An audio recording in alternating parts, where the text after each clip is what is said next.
আসসালামু আলাইকুম প্রিয় শিক্ষার্থী সবাইকে আজকের এই ক্লাসে স্বাগতম। আজকে আমরা ডিগ্রি প্রথম বর্ষে আলোচনা করব স্বাধীন বাংলাদেশের অভ্যুদয়ের ইতিহাস বই থেকে। আজকে আলোচনা হচ্ছে বিগত সালে যে 14 সালে পরীক্ষা অনুষ্ঠিত হয়েছিল সেই 14 সালে আসা ক বিভাগ প্রশ্নগুলো নিয়ে আলোচনা করব।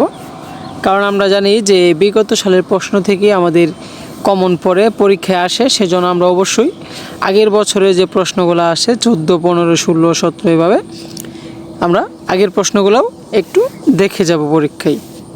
সেজন্য আজকে আমাদের আলোচনা 2014 সালে অনুষ্ঠিত পরীক্ষায় যে ক বিভাগ প্রশ্নগুলো আসছিল সেগুলো নিয়ে আজকে আমরা আলোচনা করব। কথা না বাড়িয়ে আলোচনা শুরু করছি। ভূপ্রাকৃতিক বৈশিষ্ট্য অনুসারে বাংলাদেশকে কয়টি ভাগে ভাগ করা হয়? 3টি ভাগে।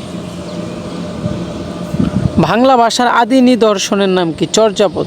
এটা খুবই গুরুত্বপূর্ণ, এটা প্রায় প্রতি বছরই আসে। দ্বিজাতি তথ্যের প্রবর্তককে মোহাম্মদ আলী জিন্নাহ।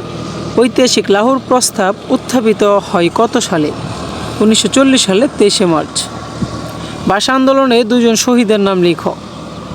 একজন হচ্ছে সালাম, আরেকজন জব্বার। এখানে দুজন দেওয়া আছে, দুজনের নাম লিখলেই হবে, 3জন 4জন লেখার দরকার নেই। তারপর হচ্ছে পাকিস্তানের প্রথম সামরিক শাসন কে জারি করেন? পাকিস্তানের প্রথম সামরিক শাসন জারি করেন কে? এটা হচ্ছে ইস্কাদার মির্জা।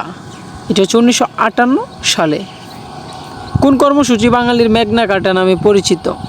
যে 6 দফা দাবিকে বাংলার মেঘনা কার্টা বলা হয়। 25শে মার্চে গণহত্যার সাংকেতিক নাম কি? Operation searchlight. মুজিবনগর সরকারের প্রধানমন্ত্রী কে ছিলেন? তাজ উদ্দিন আহমদ। প্রিয় শিক্ষার্থী, বানামটা অনেকেই তাজউদ্দিন আহমেদ দিয়ে দেয়, আহমেদ হবে না, আহমদ হবে।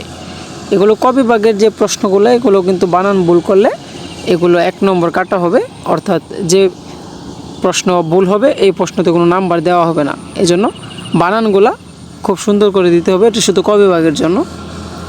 বাংলাদেশ সংবিধান কত তারিখ থেকে কার্যকর হয়েছে? 1972 সালে 16 ডিসেম্বর থেকে বাংলাদেশের সংবিধান কার্যকর হয়েছে।